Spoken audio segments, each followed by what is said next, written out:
வேதம் பக்தரின் கீதம் சுத்தர்கள் போகும் பாதையின் தீபம் உத்தம மார்க்கம் காட்டும்.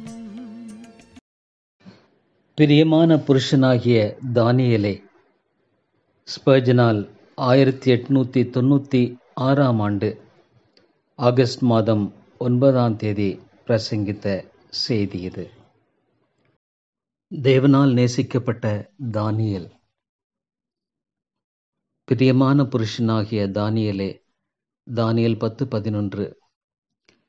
தானியேலுடைய வாழ்க்கையில் இவ்விதமாக தேவன் தன்னை நேசிக்கிறார் என்று பரத்திருந்து வந்த செய்தி அவனுக்கு எவ்வளோ ஒரு உன்னதமான மேன்மை கொடுக்கிறதாக இருக்கிறது.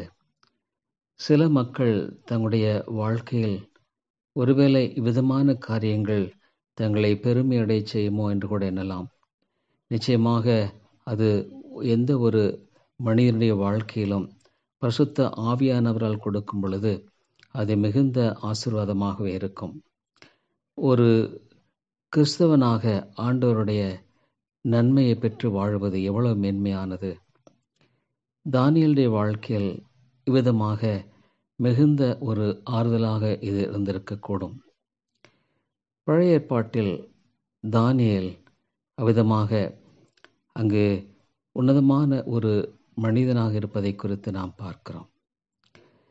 தேவன் தானியேலை தெரிந்து கொண்டார். உன்னதமான ஒரு உயர்ந்த நிலைக்குள் ஆண்டவர் கொண்டு சென்றார். ஆவிக்குரிய கீழ்ப்படிதலுக்கும் ஆவிக்குரிய உன்னதமான ஸ்லாக்கியத்துக்கும் பங்காளியாக அவனை தெரிந்து கொண்டார்.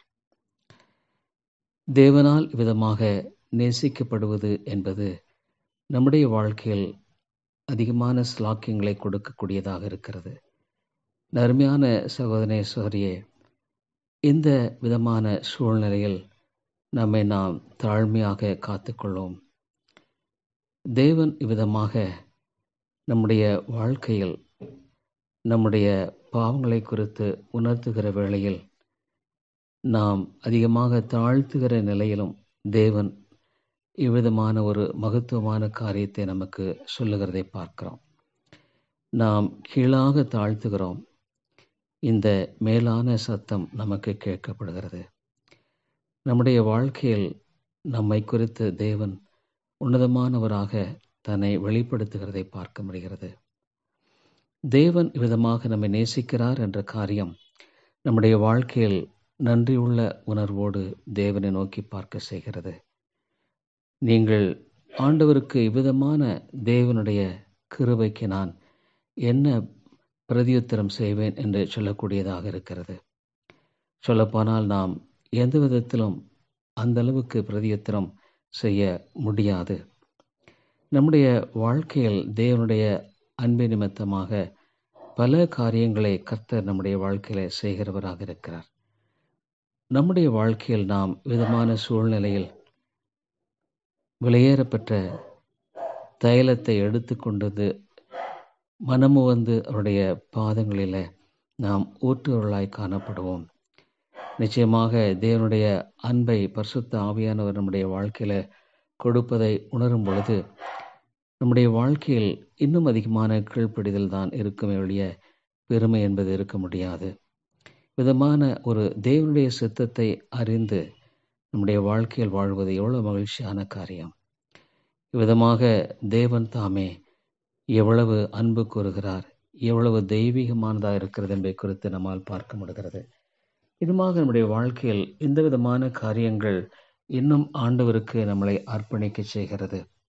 மேலுமாக நம்முடைய வாழ்க்கையில் அவருக்காக வாழ வேண்டும் என்று நம்மை தூண்டுகிறது. நாம் பாவத்தினால இழுக்கப்பட்டு பின்னோக்கி போகிறவர்களாக இருக்க மாட்டோம்.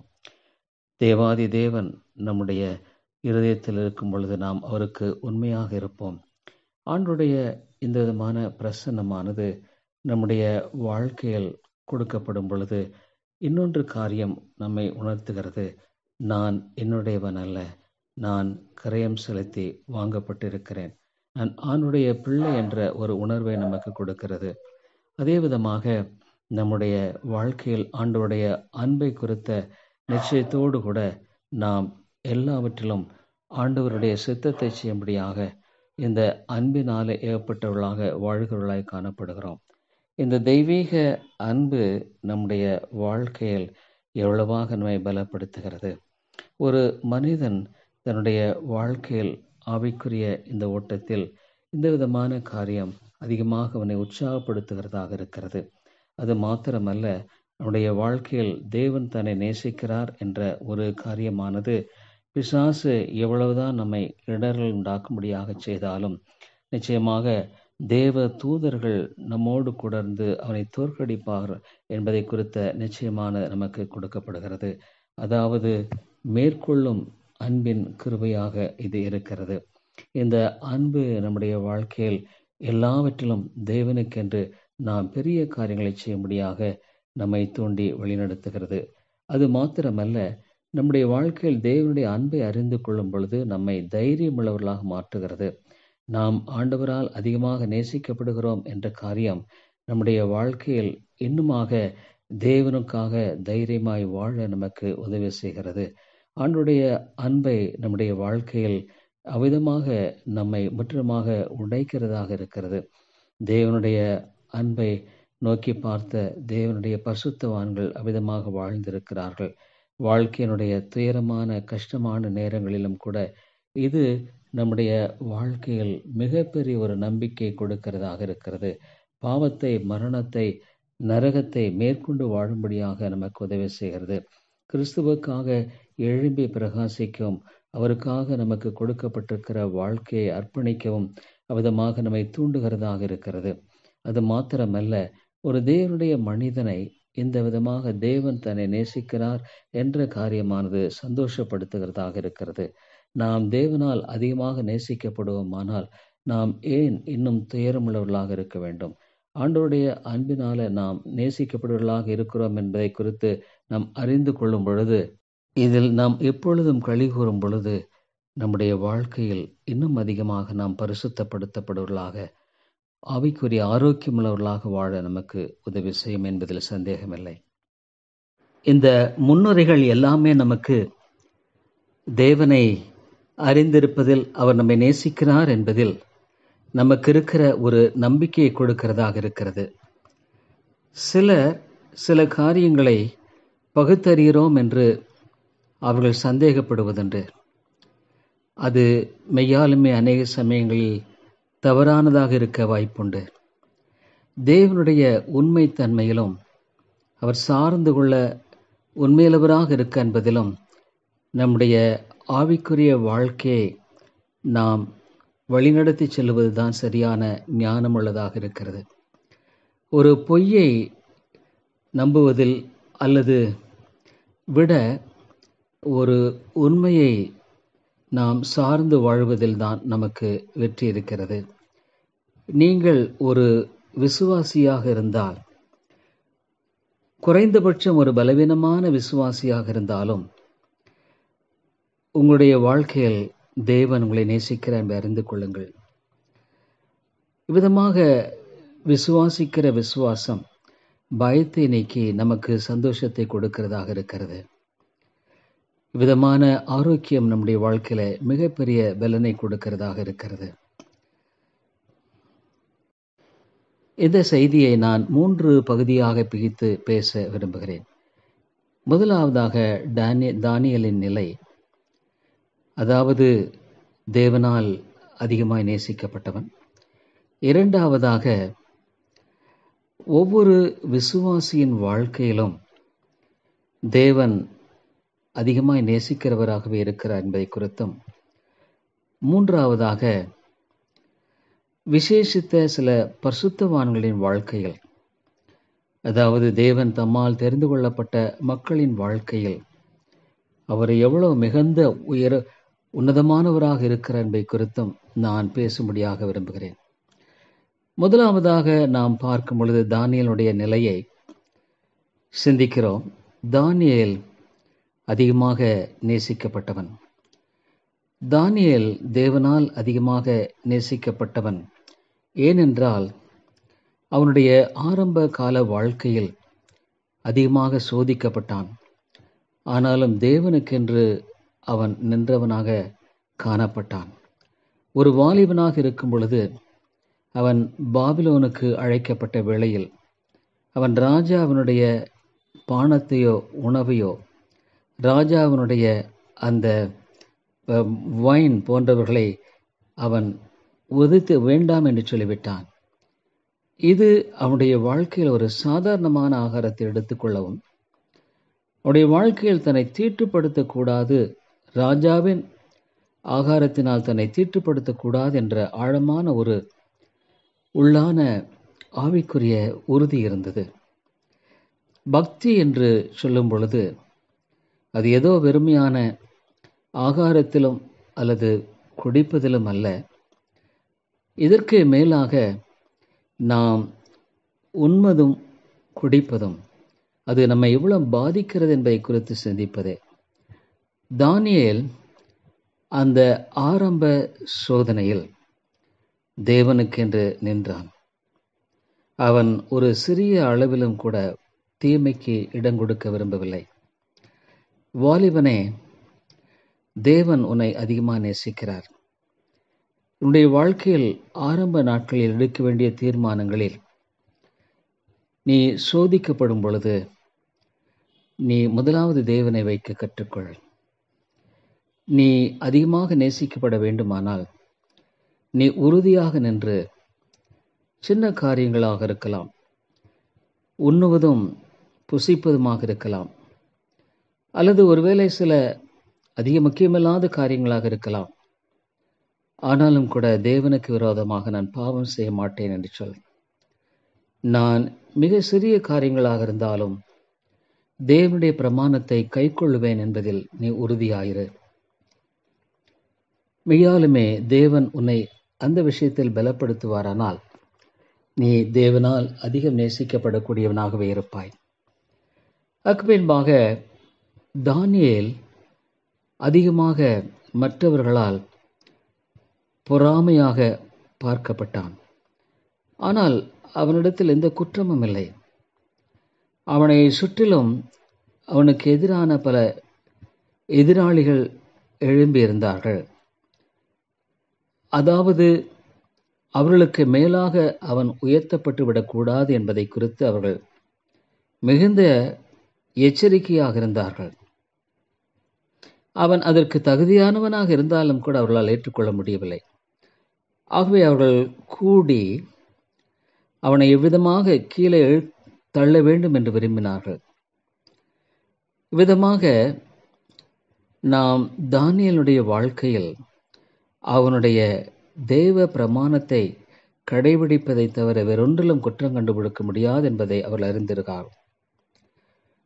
அருமையான நண்பர்களே, தேவனால் நேசிக்கப்படுகிற நீங்கள், உங்களுக்கு எதிராக பலர் பேசலாம், தூஷிக்கலாம், உன்னுடைய ஆவிக்குரிய வாழ்க்கை குறித்து அற்பமாக எண்ணலாம். அவர்கள் அவ்விதமாக தங்களுடைய தவறான கணக்கீடுகளின் மூலமாக உன்னை தூஷிக்கலாம். உன்னுடைய பக்திக்குரிய வாழ்க்கையை குறித்து ஒருவேளை மாயமாலம் என்று கூட சொல்லலாம். ஆனாலும் தேவனால் நிற்கப்படும்படியாக நீ உறுதியாயிரு. தானியேல் மிகப்பெரிய ஒரு அழிவினின்று காக்கப்பட்டான். அவன் சிங்க கெபியிலே போடப்பட்டான். என்று கேட்டால் அவன் தேவனால் நேசிக்கப்பட்டது நிமித்தமாக. நான் நினைப்பது என்னவென்றால், சிலர் இவ்விதமான சிங்க கொகைகளை போன்ற காரியங்கள் மத்தியிலே நமக்கு எதற்கு இது என்பதாக எண்ணலாம். ஆனால் தானியேல் இந்த சிங்க கெபியில் போட்ட பொழுது அவன் அந்த இடத்திலும் ஆண்டவருக்கு உறுதியாக இருப்பதை நாம் பார்க்க முடிகிறது. சில மக்கள் இவ்விதமாக இருந்த சூழ்நிலையிலும் எந்த சிங்கங்கள் அவனை அழித்துவிடும் என்று எண்ணினார்களோ அந்த சிங்கங்கள் அவனுக்கு துணையாக நின்றன. விதமான வேளையில் நம்முடைய வாழ்க்கையில் தேவன் உன்னதமான காரியங்களை செய்யும்படியாக அவர் ஒரு நாளும் தவறிப் போவதில்லை. ஒரு புத்திசாலியான மனிதன் தவறான உபதேசத்தை செய்த பொழுது அவர்கள் நல்லது, இது நல்லது, நாம் கடைபிடிக்க வேண்டும் என்று சொன்னார்கள். இவ்விதமாக சில மக்கள் சரியான காரியத்தை விளங்காமல் உண்மையை பொய் என்றும் பொய்யை உண்மை என்றும் சொல்லக்கூடும்.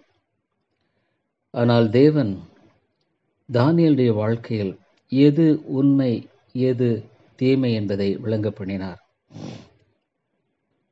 ஆகவே தேவன் சிங்க குகையிலிருந்தும் அவனை மீட்டுக்கொண்டார்.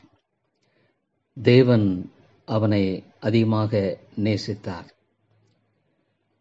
ஆகவேதான் தானியேலைப் போல நாம் நிற்போம் என்ற பாடலை பாடுகிறோம். அடுத்ததாக இந்த தானியேல் தனியாக நிற்கும்படியான ஒரு நிலையில் சிங்க குகையில் போட்ட பொழுதும் அவன் அஞ்சவில்லை. நீ தானியேலைப் போல இருப்பாயானால் நீ பயப்பட வேண்டிய அவசியமில்லை. சோதனைகள் சிங்க குகையில் போடுவதைப் போன்ற சோதனைகள் வரலாம். ஆனாலும் கூட நீ மறுபடியுமாக உயிரோடே எழுந்து வருவாய். எந்த ஒரு சிங்கமும் உன்னை அழிக்க முடியாது. தேவனுடைய அன்பு உன்னை பாதுகாத்துக் கொள்ளும். தேவனால் தானியேல் அதிகமாய் நேசிக்கப்பட்டவன்.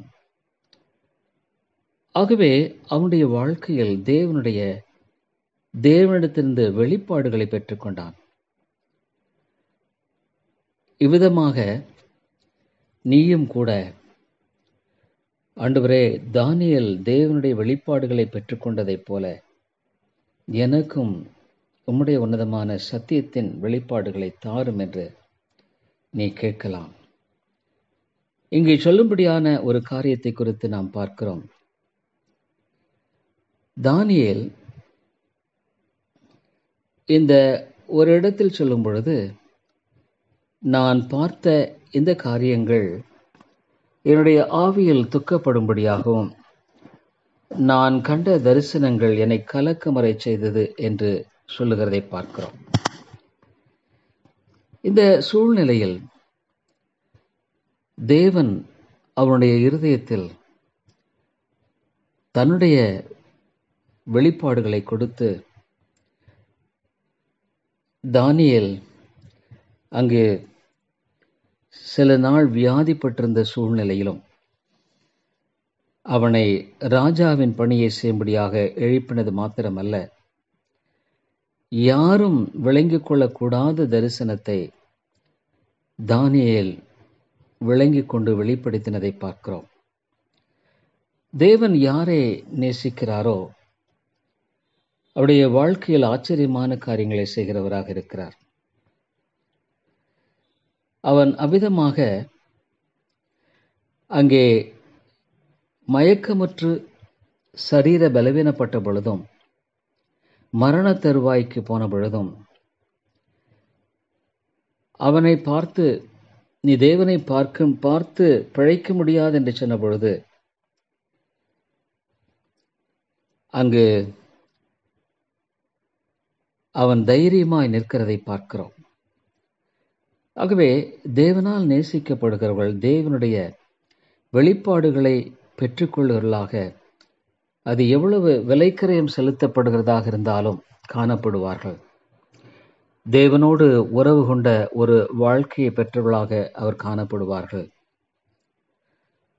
தேவனால் நேசிக்கப்படுகிறவர்கள் தேவனுடைய மகத்துவத்தை, வல்லமையை பார்க்கக்கூடியவர்களாக இருப்பார்கள். இன்னுமாக தானியேலை குறித்து நாம் சொல்லும் பொழுது, அவன் இருந்த நிலையில் அவன் உறுதியாக நின்றான். அவன் அதிகமாய் நேசிக்கப்பட்ட, தேவனால் நேசிக்கப்பட்ட மனிதனாக இருந்த பொழுது தேவன் தாமே அவனை பாதுகாத்த வல்லவராக இருக்கிறார். முடிவு விரைந்தும் அவனை பலப்படுத்துவார் என்று உறுதியாக நம்பினார். அவன் தேவனுடைய வெளிப்பாடுகளை விளங்கிக் கொண்டது மாத்திரமல்ல, அதில் சரியான விளங்குதலையும் பெற்றுக்கொண்டதை நாம் பார்க்கிறோம். ஆகவே தேவன் அவனுடைய வாழ்க்கையில் உன்னதமான காரியங்களை வெளிப்பாடாக கொடுத்து அதை விளங்கச் செய்து செயல்படுத்துகிறதை பார்க்கிறோம். இந்த ஒரு காரியத்தின் மத்தியிலே உன்னுடைய வாழ்க்கையிலும் அதற்கு மேலாக தேவன் கிரீடத்தை தரித்து உன்னை மேலாக உயர்த்துகிறவராக நிச்சயமாக இருப்பார். இரண்டாவதாக, தானியேல் இந்த காரியத்தை ஒப்பிட்டு ஒவ்வொரு விசுவாசியின் நிலையை குறித்து நாம் பார்ப்போமாக. ஒவ்வொரு விசுவாசியும் மற்றவர்களிலிருந்து தனியாய் பிரித்தெடுக்கப்பட்டு அழைக்கப்பட்டவன். நீ தோண்டப்பட்ட குழியிலிருந்து துறவிலிருந்து எடுக்கப்பட்டவன். ஆபிரகாமை தேவன் அவனுடைய வீட்டிலிருந்து அழைத்தார். உன்னுடைய வாழ்க்கையில தெய்வ பக்தியுள்ள உறவினர்கள் இருக்கிறான்.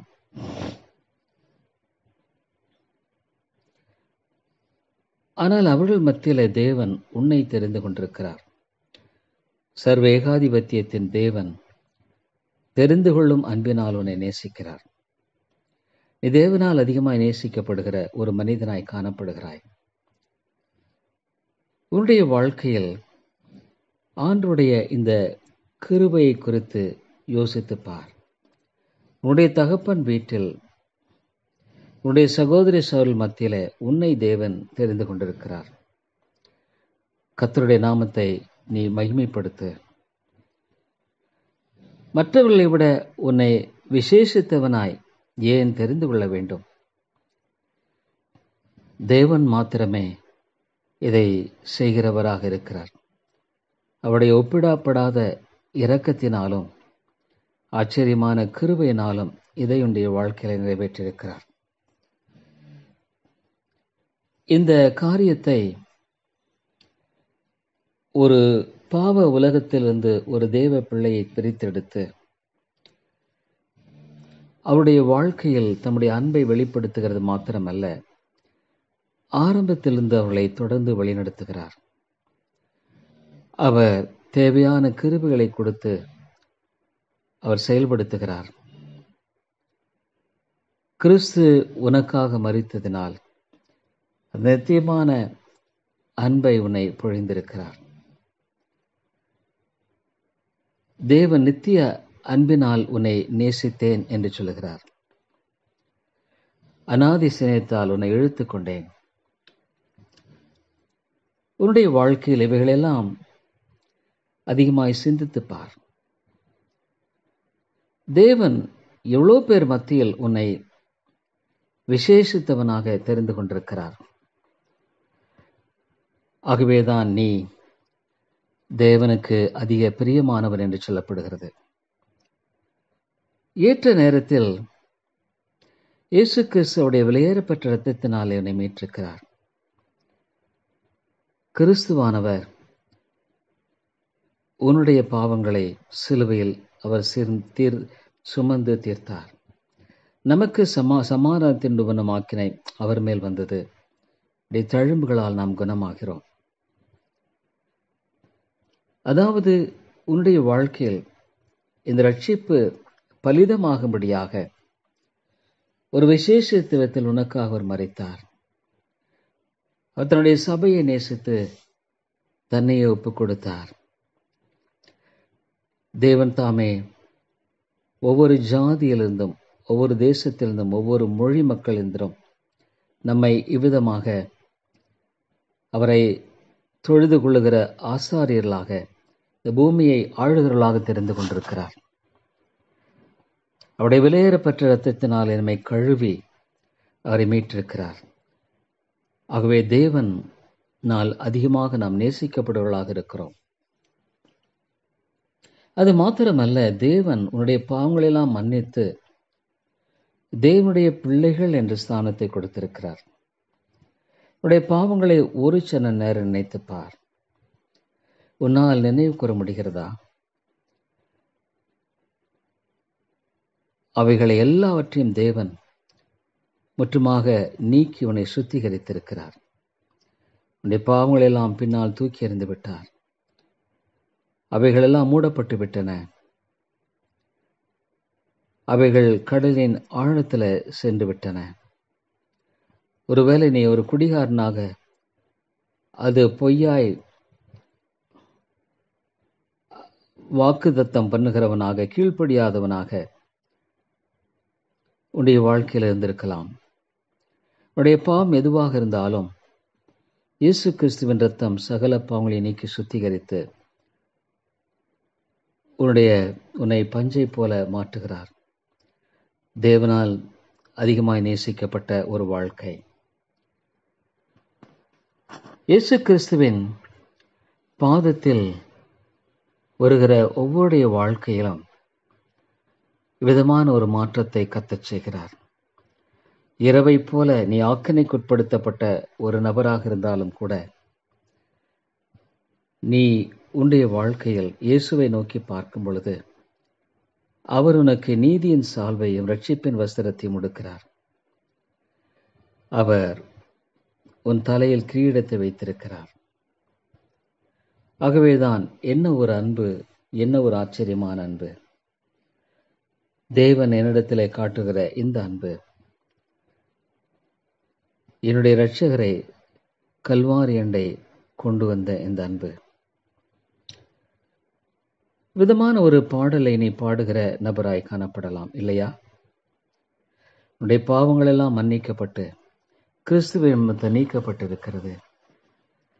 நீ மெய்யாலுமே மன்னிக்கப்பட்ட ஒரு மனிதன், தேவனால் அதிகமாய் நேசிக்கப்படுகிறவன். தேவன் உன் பாவங்களை மன்னித்திருக்கிறது நிமித்தமாக அவனுடைய ஜெபங்களுக்கு செவி கொடுக்கிறார். தேவன் தாமே பயங்கரமான நிலையிலிருந்து உன்னை மீட்டுக் கொண்டவர். கடலின் ஆழத்திலிருந்து நீ கூப்பிட்ட பொழுது உன்னை யோனாவை போல விடுவித்தவர். சங்கீதக்காரன் சொன்னதுமாக மெய்யாகவே தேவன் எனக்கு செவி கொடுத்தார். என்னுடைய சத்தத்துக்கு, ஜெபத்திற்கு அவர்தாமே பதிலை கொடுத்திருக்கிறார் என்று சொல்லும்படியாக காணப்படுகிற ஒன்றாக இருக்கிறது. டாக்டர் டெய்லர் இந்த காலையில் ஜெபத்தில் நம்முடைய வாழ்க்கையில் நாம் சென்றடையக்கூடிய கிருபாசனம் நமக்கு உண்டு. நம்முடைய வாழ்க்கையில் என்ன தேவையாக இருந்தாலும் எந்த நேரத்திலும் அவருடைய கிருபாசனத்தண்டை போகலாம். ராஜாவினுடைய அரண்மனைக்குள்ளாக நாம் எப்பொழுதும் போக முடியும். இது எவ்வளவு ஒரு ஆச்சரியமான காரியமாக இருக்கிறது. அது மாத்திரமல்ல, தேவன் இம்மட்டும் உன்னை உயர்த்தி பிடித்து தாங்கி வழிநடத்தி வந்திருக்கிறார். உன்னுடைய வாழ்க்கையில் அநேக சமயங்களில் தவறி போகும்படியான சூழ்நிலைகள் வந்த பொழுதும் தேவன் கைவிடவில்லை. நீ ஒருவேளை அநேக வழியில் சோதனைக்கு உட்பட்டு விடுவாய் என்று பயந்த நேரத்திலும் பிசாசான உன்னுடைய குணத்தை அழிக்க, உன்னுடைய ஆத்துமாவை நிர்பந்தமான நிலைக்குள்ளாக்க சிறந்த வேளையிலும் தேவன் உன்னை கைவிடவில்லை. அவருடைய நாமத்துக்கு மகிமை உண்டாவதாக. தேவன் மெய்யாலுமே உன்னை நேசிக்கிறார். இந்த இரவில் தேவன் தாமே அவருடைய கிறிஸ்துவனுடைய விருந்தில், அவருடைய சபையின் விருந்தில் பங்கு கொள்ள அழைக்கிறார். நீங்கள் மேஜையின் கீழாக நாய்களைப் போல இருக்க வேண்டிய அவசியமில்லை. ராஜரீக விருந்தில் நீங்கள் அவரோடு உட்காரும்படியாக அழைக்கப்பட்டிருக்கிறீர்கள். ஆமான் அவ்விதமாக ராஜா அந்த விருந்துக்கு அழைத்த பொழுது தான் கௌரவிக்கப்படுகிறேன் என்பதாக எண்ணினான். அவனுடைய வாழ்க்கையில் என்ன ஒரு தவறான ஒரு சிந்தை அது. ஆனால் நம்முடைய வாழ்க்கையில் தேவனுடைய விருந்துக்கு அழைக்கப்படும் பொழுது அவ்விதமானதாக அல்ல. விதமான ஒரு சூழ்நிலையில் நாம் நம்முடைய வாழ்க்கையில் கடந்து போகிற இந்த உலகத்தில் நாம் தேவனை உறுதியாய் பற்றிக் கொள்வோம். நம்முடைய வாழ்க்கையில் அடுத்ததாக நாம் சீக்கிரமாய் அவரோடு கூட இருப்போம் என்ற நம்பிக்கை நமக்கு இருக்கிறது. பலவிதமான சோர்வுகள் உண்டு. ஆனாலும் கூட உன்னுடைய வாழ்க்கையில் தேவன் உன்னோடு கூட இருந்து வழிநடத்துகிறார். உடைய உன்னதமான அன்பை குறித்து, கிறிஸ்துவோடு என்றென்றும் இருப்பதை குறித்து, அவரோடு வாசம் பண்ணுவதை குறித்து, அவருடைய மகிமையை நாம் பகிர்ந்து கொள்வதை குறித்து சிந்தித்திருக்கிறீர்களா? அழிந்து போகாத கிரீடத்தை உங்கள் தலையின் மேல் வைக்கிறவராக விசுவாசத்தின் அடிப்படையில் இருக்கிற வேளையில் வெற்றியாய் நித்திய துதியை தேவனுக்கு செலுத்துக நீ காணப்படுகிறாயா? மேலுமாக அல்லேலூயா என்று சொல்லி உன்னால் தேவனுக்கு முன்பாக ஆர்ப்பரிக்க முடிகிறதா? ஒருவேளை கிறிஸ்துவானவர் இந்த நாளில் இந்த வேளையில் வந்துவிட்டால் உங்களுடைய வாழ்க்கையில் உங்களுடைய பரலோகத்தை குறித்த நிச்சயம் உங்களுடைய உண்டா? மூன்றாவதாக சில விசேஷித்த பரிசுத்தவான்களின் காரியத்தை குறித்து நான் பேச விரும்புகிறேன். தேவன் சில வித்தியாசமான விசேஷித்த சூழ்நிலைகளில் தன்னால் அதிகம் நேசிக்கப்படுவர்கள் என்று அழைக்கிறார்கள்.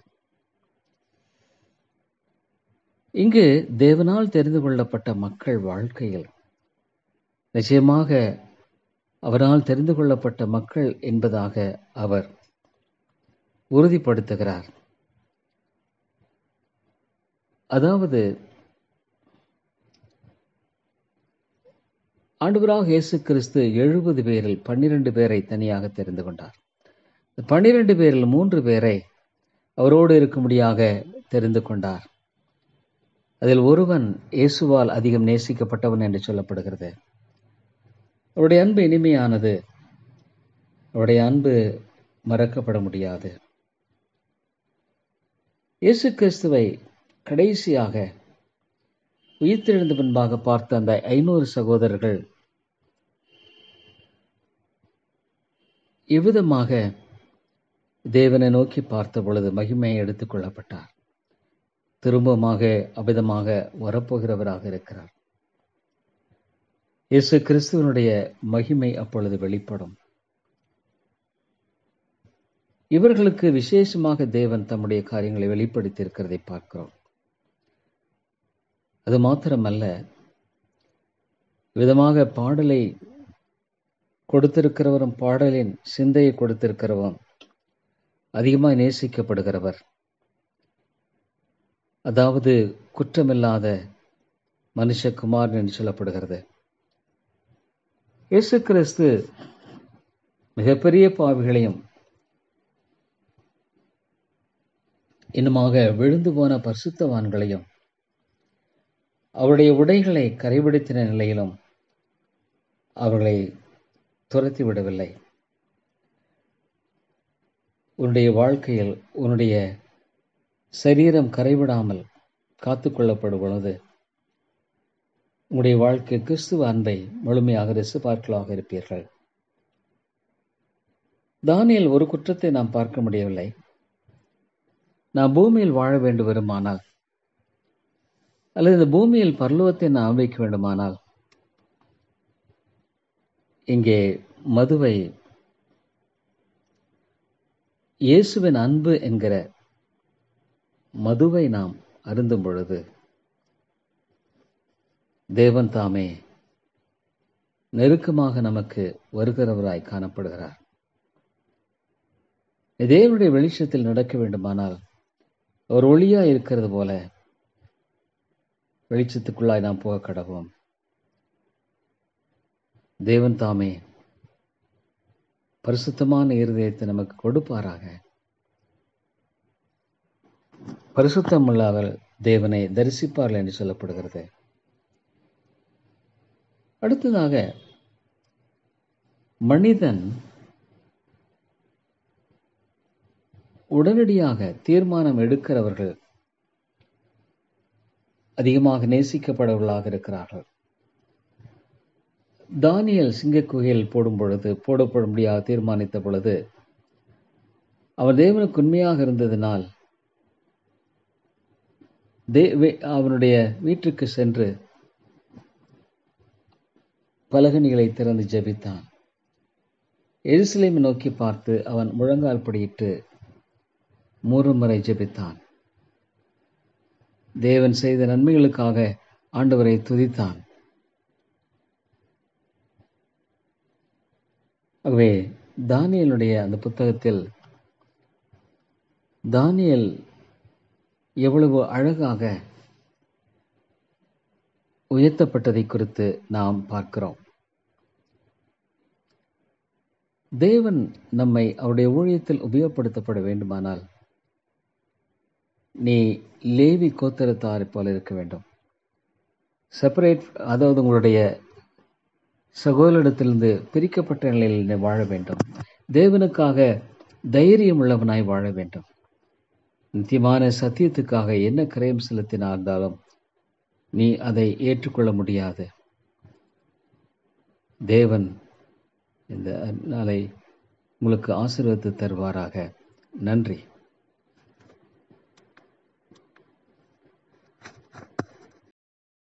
அது மாத்திரமல்ல, தேவனால் நீங்கள் நேசிக்கப்பட வேண்டும் என்று விரும்பினால் உங்கள் பேரில் தேவனுடைய வெளிச்சம் பிரகாசிக்கப்பட வேண்டுமானால் தானியேலைப் போல தேவனோடு அந்யோன்ய தொடர்பை கொண்டவர்களாய் வாழ வேண்டும்.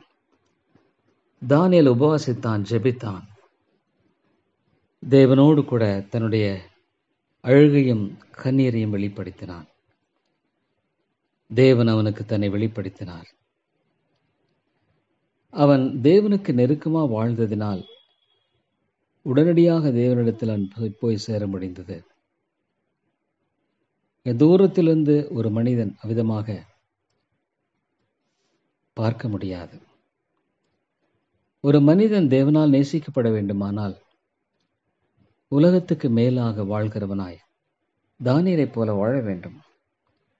தானியேல் ஒரு இளவரசனாக, ஒரு ஆளுநராக, ஒரு பொருளாதாரத்தை கொண்ட ஒரு உன்னதமான ஒரு தேவ மனிதனாக விளங்குதனை நாம் பார்க்கிறோம். தானியேல் கடைசியாக ஒரு பிரபுவாக, தேசத்தை ஆளுகிறவராக, இன்னுமாக அங்கிருந்த பொருள்களுக்கும் மற்றெல்லாவற்றுக்கும் அதிகாரியாக வைக்கப்பட்டதை குறித்து நாம் பார்க்கிறோம். தேவன் மிகப்பெரிய காரியங்களை செய்கிறவராக இருக்கிறார்.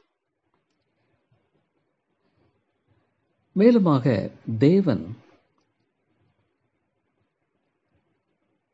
இவ்விதமாக அவர் தேவனுக்கென்று முழுமையாய் வாழுகிறவர்களாக, தேவனுடைய ஜனங்களாய் காணப்படுவர்களாக இருப்பார்கள். சுயநலமுள்ளவனாக வாழாதபடிக்கு வாழ கற்றுக்கொள். ஐஸ்வர்யத்தை அதிகமாய் வாஞ்சித்து போகாதே. தேவன் தாமே அவ்விதமாக தம்முடைய மக்களை நேசித்தார். இஸ்ரவேல் மக்களை நேசித்தார். ஆபிரகாம் தேவனோடு அங்கு செயல்படுவதை குறித்து நாம் பார்க்கிறோம். அவன் ஒரு தேசத்துக்குரிய மனிதன். யெகோவாவை அவன் நேசிக்கிறான். இப்பொழுது அந்த சூழ்நிலையில் தானியேல் உண்மையுள்ளவராக இருந்து தேவனுக்கென்று வாழ்ந்தான். எந்த ஒரு மனிதனும் இக்கட்டான காலங்களில் பிறப்பதை விரும்புவான் என்று சொல்ல முடியாது. இந்த ஒரு பொல்லாத காலத்தில் தேவனுக்காக தனியாய் நின்று அவரை கனப்படுத்துவது என்பது மிக முக்கியமான ஒரு காரியம். விதமான ஒரு ஸ்லாக்கியங்களை தேவன் உங்களுக்கு கொடுத்து வழிநடத்த வேண்டும் என்று நான் விசுவாசிக்கிறேன். எத்தனை காரியங்களில் தேவன் தாமே நம்முடைய வாழ்க்கையில் தம்முடைய மாறாத கிருபையை வெளிப்படுத்துகிறவராக இருக்கிறார் என்பதை நாம் மறந்துவிடக்கூடாது. தேவன் மிகுந்த ஆச்சரியத்துக்குரியவர். நம்முடைய வாழ்க்கையில் உன்னதமான காரியங்களை செய்ய வல்லவர். சத்திய வேதம் பக்தரின் கீதம், சுத்தர்கள் போகும் பாதையின் தீபம், உத்தம மார்க்கம் காட்டும் சத்திய வேதம்.